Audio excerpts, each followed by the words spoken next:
Did you watch the Saturday women's final? You start by congratulating Coco Gauff. You start by saying she won a great match. She won a Grand Slam. She won the French Open. 21 years old. It's her second Grand Slam. Potentially, God, the first American to have won the French Open in over a decade. It was fantastic. There were unforced errors. There was weather issues with the wind, and the roof was open on center court. But it was one of those matches where Coco won straight up. After the match, Sabalenka, the number one ranked women's tennis player who lost in the finals, she went crazy. And she went crazy in a way. And I was a little surprised about this.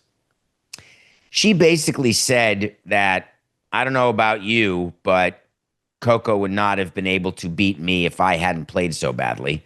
And anyone would have beaten Coco the way Coco was playing, including the woman I beat in the semis, who was the two-time defending champion, had won the French Open several times. She went on this entire diatribe about this was a match that was lost by me, not won by her. She went into all sorts of things about basically impugning Coco and this victory. It seemed very strange at the time because while you're watching it happen, you're thinking to yourself, my guess is her PR people are losing their mind. Number one. Number two, there's PR people going to Coco saying you're going to have to respond to this. Let's take the high road. Let's figure out a way to do this. And Coco's responses were perfect. She makes a lot of money off the court, and you can tell why. She is someone, Coco Gauff is, who you'd want to represent your brands. Coco Gauff is somebody who, for whatever reason, has the it factor. And when you're going into business with somebody, you're looking for that it factor. When you're putting money behind a player, you're trying to figure out whether they have that factor, whether they'll embarrass you off the court, whether you'll be apologizing on their behalf, and if so, how many times. All the different things that you do when you figure out who is going to be the beneficiary of your marketing budget. And Coco has been the beneficiary of multiple companies' marketing budget because she's that person. So it was not surprising to me when Coco came out after the match and said, hey, the way she's been playing, she had to have been the favorite to win. So she was the best person that I could have played in the final. Her being number one in the world was the best person to play. Therefore, it was the hardest matchup if you just go off stats. And she said very nicely, responding to what Sabalenka said, is, I don't agree with that. I'm sitting here as the champion. Because Sabalenka was letting you know that Coco didn't actually win it. Sabalenka lost it. Let's just acknowledge that what Sabalenka did was going to require some sort of further action. And Coco and her team decided, let that further action come from Sabalenka. And it was a brilliant strategy. You address it the way Coco did, very easily and quickly in 2 sentences.